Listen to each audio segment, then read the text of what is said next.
कुछ लोग कहते हैं जिंदाबाद, कुछ लोग कहते हैं कि हमारे ऊपर ठेका नहीं है भाजपा को हराने का। मैं उनसे ये कहना चाहती हूं कि जब हम हर रोज उत्तर प्रदेश में हम हर रोज जुल्म सह रहे हैं, तो बदला कौन लेगा? फिर अगर हम नहीं लेंगे, हमारी लड़ाई कौन लड़ेगा? इसमें सबसे आगे तो हम ही लोगों को शामिल होना पड़ेगा। अस्सलाम वालेकुम, नमस्कार, आदाब। मैं हाफिज अंसार साहब का शुक्रिया अदा करना चाहती हूँ, जिन्होंने बहुत अच्छी बातें आप सबके बीच में कही।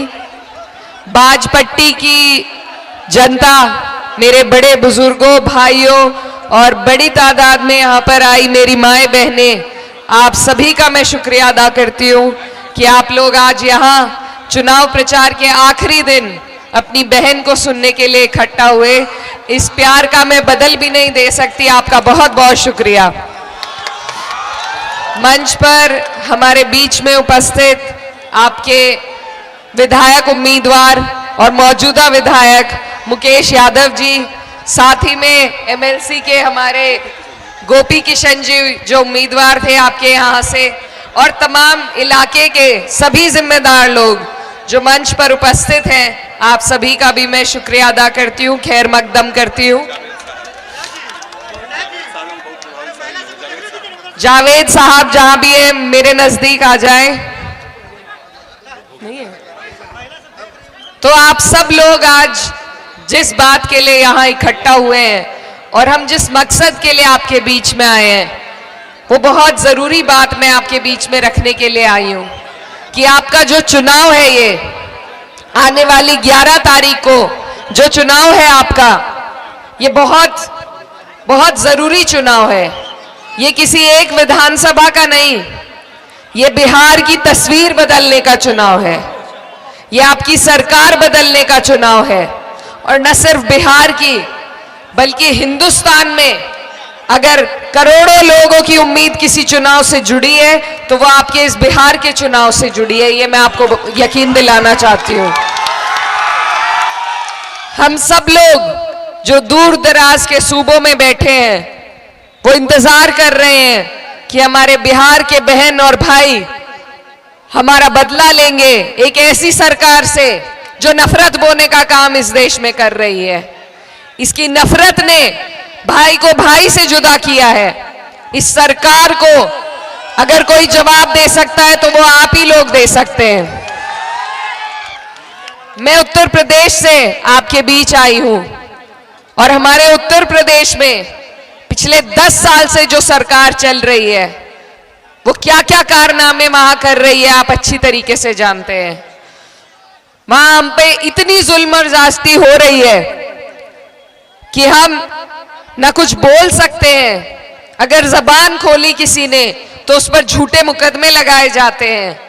हमारे घरों को बुलडोजर से तोड़ा जा रहा है, हमारे ऊपर इतने अत्याचार किए जा रहे हैं, हमें रोजगार से दूर किया जा रहा है, कोई सुविधा हमारे लोगों को नहीं पहुंच पा रही है, और यहां तक कि हम अपनी ईद की नमाज भी चैन से नहीं पढ़ सकते। तो ये जो सरकार है भाजपा की, इसने ये दुश्वारी उत्तर प्रदेश में ही नहीं बल्कि पूरे देश भर में चला रखी है। इस दुश्वारी को अगर रोकने का कोई तरीका हमारे पास है, कोई जरिया है, तो वो हर जगह पर इस सरकार को, इस सरकार की जड़ों को, नींवों को खोखला कर कर ही हम वो जरिया अपना सकते हैं। आज आपके यहां पर जो सरकार है वो अभी मिली जुली सरकार है।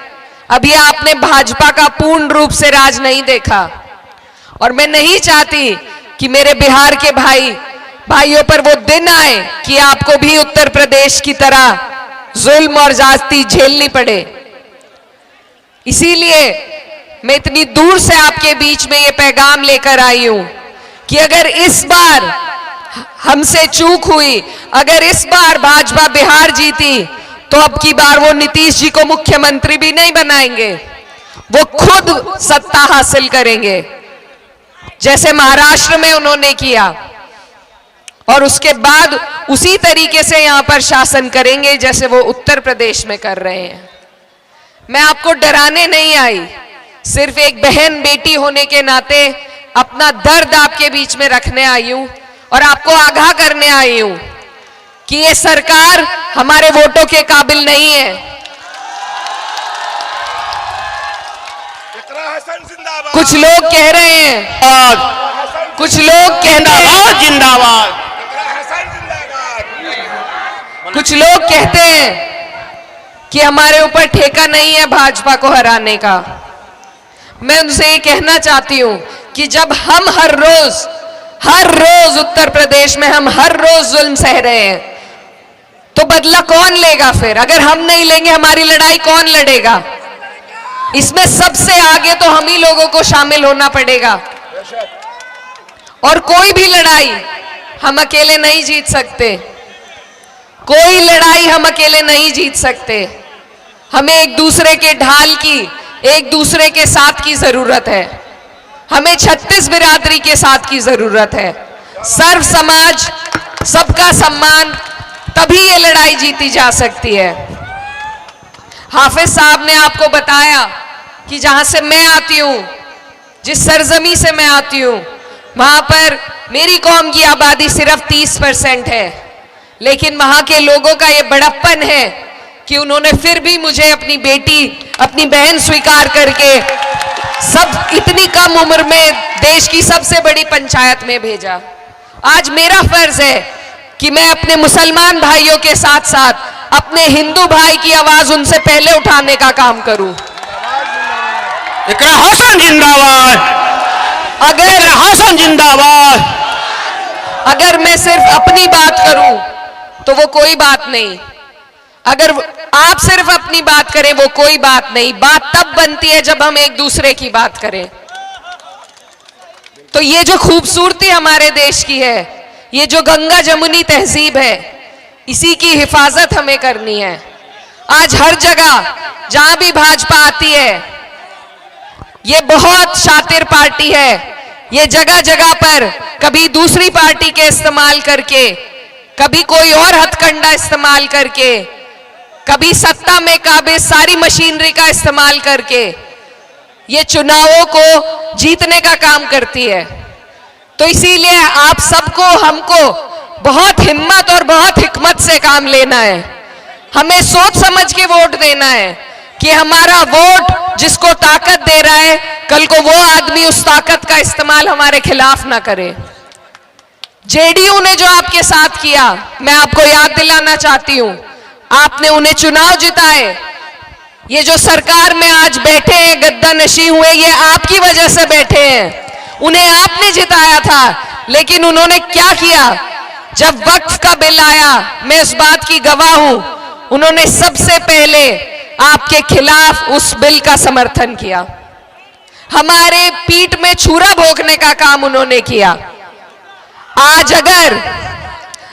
अगर हम उसका बदला नहीं लेंगे तो हमारी लड़ाई कौन लड़ेगा?